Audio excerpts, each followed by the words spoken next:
अस्सलामुअलैकुम, मैं मुनव्वर जिलानी आपकी खिदमत में हाजिर हूँ। आज की दस्तक न्यूज़ कर्नाटका में आप लोगों का खैर मकदम है। नाजरीन, हमारे बीच यहाँ मौजूद हैं, आप देख सकते हैं आफ्ताब भाई, KR मोहल्ला मैसूर से ताल्लुक़ रखने वाले।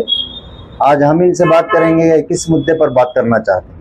ಬಿಸ್ಮಿಲ್ಲಾಹಿರ್ರಹಮಾನಿರ್ರಹೀಂ ಆಫ್ತಾಬಾದ ನಾನು KR ಮೊಹಲ್ಲಾ ನಿವಾಸಿಯಾಗಿದ್ದು ಈ ದಿವಸ ವಕ್ಫ್ ಬೋರ್ಡ್ನಲ್ಲಿ 30% ಬಡವ್ರ ಬಗರಿಗೆ ಏನು ಕೊಡಬೇಕು ಔಷಧೋಪಚಾರಕ್ಕಾಗಿ ಹಾಗೂ ಶಿಕ್ಷಣಕ್ಕಾಗಿ ಮೀಸಲಿಟ್ಟಿದ್ದೀವಿ ಅಂತ ಏನು ಹೇಳ್ತಾರೋ ಆ 30% ಬಗ್ಗೆ ಮಾತಾಡೋದಕ್ಕೋಸ್ಕರ ಬಂದಿದ್ದೀನಿ.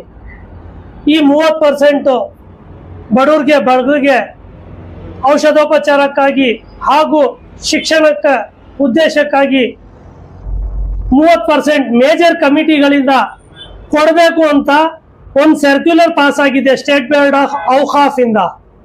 ಆ ಸರ್ಕ್ಯುಲರ್ ಮೇಲೆ ಯಾವೊಂದು ಕಮಿಟಿ ಅವರು ಇದುವರೆಗೂ ಕಾರ್ಯರೂಪಕ್ಕೆ ಬರೋ ಹಾಗೆ ಏನು ಕಾರ್ಯ ನಡೆಸೇ ಇಲ್ಲ.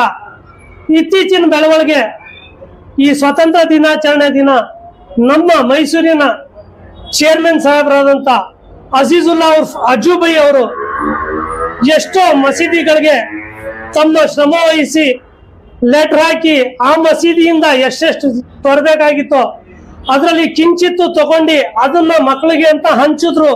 ಇದು ಒಳ್ಳೆ ಬೆಳವಣಿಗೆ, ಇದಕ್ಕೆ ನಾವು ತುಂಬಾ ಧನ್ಯವಾದ ಹೇಳ್ತೀವಿ.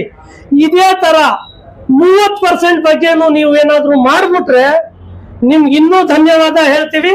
ಮತ್ತೆ ನಮ್ಮ ಸಮುದಾಯದಲ್ಲಿರೋ ಬಡವ್ರ ಬಗ್ಗರಿಗೆ ಬಹಳ ಇದರಿಂದ ಉಪಯೋಗ ಆಗುತ್ತೆ ಅಂತ ಹೇಳ್ತೀನಿ. ಇದಲ್ಲದೆ ನಮ್ಮ ಸಮುದಾಯಕ್ಕೆ ಸೇರಿದ ಎಲ್ಲ ಲೀಡರ್ಸ್ಗಳು ಸೆಕ್ಯುಲರ್ ಪಾರ್ಟಿನಲ್ಲಿ ಯಾರ್ಯಾರು ಇದ್ದಾರೋ, ಅದು ಕಾಂಗ್ರೆಸ್ ಆಗಲಿ, JDS ಆಗಲಿ, SDPI ಆಗಲಿ, ಇವರೆಲ್ಲ ಇವ್ರ ಬಗ್ಗೆ ಯಾಕೆ ಒತ್ತಡ ಹಾಕ್ತಾ ಇಲ್ಲ, ಈ ಕಡೆ ಯಾಕೆ ಗಮನ ಹರಿಸ್ತಾ ಇಲ್ಲ? RTI ಕಾರ್ಯಕರ್ತರಾದಂತ ಶ್ರೀಯುತ ಮೊಹಮ್ಮದ್ ಅಲಿಮುಲ್ಲಾ ಸಾಹೇಬ್ರು ಇದನ್ನೆಲ್ಲ ಹೊರಗೆ ತಂದು ಜನಗಳ ಮುಂದೆ ಇಟ್ಟಿದ್ದಾರೆ. ಇನ್ನಾದ್ರೂ ನೀವ್ ಯಾಕೆ ಇದ್ರ ಬಗ್ಗೆ ಧ್ವನಿ ಎತ್ತುತ್ತಾ ಇಲ್ಲ? ನೀವು ಇದಕ್ಕೆಲ್ಲ ಧ್ವನಿಗೂಡಿಸ್ಬಿಟ್ರೆ, ಇದ್ರಲ್ಲಿ ಏನೋ ಒಂದು ಬದಲಾವಣೆ ಆಗ್ಬಿಟ್ರೆ ನಮ್ಮ ಸಮುದಾಯಕ್ಕೆ ಬಹಳ ಉಪಯೋಗ ಆಗುತ್ತೆ. ಈಗ ಮೊಹಮ್ಮದ್ ಅಲಿಮುಲ್ಲಾ ಸಾಹೇಬ್ರು ಒಂದ್ ಬೋರ್ ಅನ್ನ ತೆಗೆದು ಬಿಟ್ಬಿಟ್ಟಿದ್ದಾರೆ. ಅದರಿಂದ ನೀರ್ ಕುಡಿಬೇಕಾಗಿರೋದು ನಾವೇ, ಅವರೇ ಬಂದು ಕೊಡ್ಸಕ್ ಸಾಧ್ಯನಾ? ಇದನ್ನ ಯಾಕೆ ಅರ್ಥ ಮಾಡ್ಕೋತಾ ಇಲ್ಲ? ಇದನ್ನ ಯಾಕೆ ನಮ್ಮ ಸಮುದಾಯಕ್ಕೆ ಸೇರಿದ ಲೀಡರ್ಗಳು ಅರ್ಥ ಮಾಡ್ಕೋತಾ ಇಲ್ಲ? ಹಾಗಾಗಿ ಈ 30% ಏನ್ ಮೇಜರ್ 60 ಕಮಿಟಿಗಳು ಮೈಸೂರಲ್ಲಿ ಇದೆಯೋ, ಆ 60 ಕಮಿಟಿಯಿಂದ ಸರಿ ಸುಮಾರು ಅವ್ರ ಲೆಕ್ಕಗಳೆಲ್ಲ ಕಳೆದಿ ಇವ್ರ ಹತ್ರ ಸಿಕ್ಕಿರೋ ಲೆಕ್ಕ ಪ್ರಕಾರ 40 ಕೋಟಿ ಉಳಿತಾ ಇದೆ. ಆ 40 ಕೋಟಿನಲ್ಲಿ ಅದ್ ಯಾರು ತಗೊಂಡು ಏನು ಉತ್ತಾರ ಮಾಡ್ತಾವ್ರೆ? ಇದೇ ಅರ್ಥ ಆಗ್ತಾ ಇಲ್ಲ. ಇದೇ ಪಾರದರ್ಶಕತೆ ಬೇಕಾಗಿರೋದು ವಕ್ಫ್ ಬೋರ್ಡ್ ಅಲ್ಲಿ. ಈ ಪಾರದರ್ಶಕತೆ ಅನ್ನೋದು ಬಂದ್ಬಿಟ್ರೆ ಎಲ್ರಿಗೂ ಗೊತ್ತಾಗುತ್ತೆ ಇವ್ರು ಎಲ್ಲಿ ಕೊಡ್ತಾ ಇದಾರೆ, ಯಾರು ಕೊಡ್ತಾ ಇದಾರೆ, ಏನ್ ಮಾಡ್ತಾ ಇದಾರೆ ಅಂತ. ಇಷ್ಟು ದಿನ ಏನಾಗೋಗಿತ್ತು ಅಂದ್ರೆ ಯಾರು ಹೇಳೋರು ಇರ್ಲಿಲ್ಲ, ಕೇಳೋರು ಇರ್ಲಿಲ್ಲ.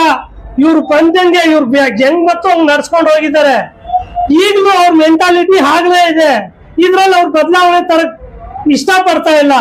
ಅದಕ್ಕೆ ನಾನು ಸಾರ್ವಜನಿಕರಲ್ಲಿ ಇಷ್ಟೇ ಮನವಿ ಮಾಡ್ಕೊಳ್ಳೋದು, ನೀವು ಎಚ್ಚೆತ್ಕೋಬೇಕು, ನೀವು ಪ್ರಶ್ನೆ ಕೇಳಬೇಕು.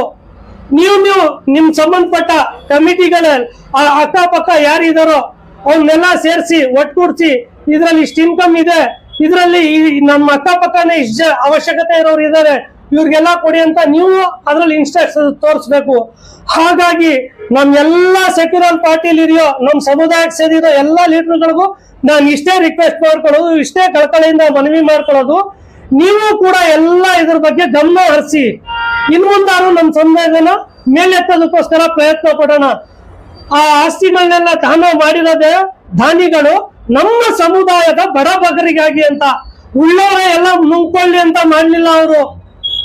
ಈಗ ಏನಾಗೋಗಿದೆ ಅಂದ್ರೆ ಪರಿಸ್ಥಿತಿ, ಉಳ್ಳವರು ಇವ್ರಿಗೆಲ್ಲ ತೋರಿಸ್ತೇನೆ ಮರೆಮಾಚಿ ಇದನ್ನೆಲ್ಲ ಮಾಡಿರೋದು.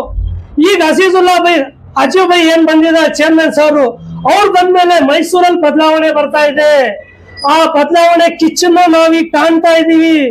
ಈ ಕಿಚ್ಚು ಎಲ್ಲಾ ಕಡೆ ಕರ್ನಾಟಕದಲ್ಲಿ ಪ್ರತಿ ಒಂದು ಡಿಸ್ಟಿಕ್ ನಲ್ಲೂ ಹಬ್ಬಬೇಕು.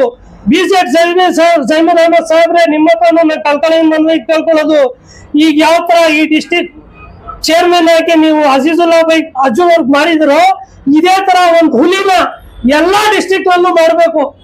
ಆವಾಗ್ಲೇ ಏನಾದ್ರೂ ಬದಲಾವಣೆ ಆಗೋಗೋದು. ಈ ಹುಲಿಗೆ ಭೇಟಿ ಹಾಕಿ ಇಂಥ ಹುಲಿನ ಬೇಕಾಗಿರೋದು.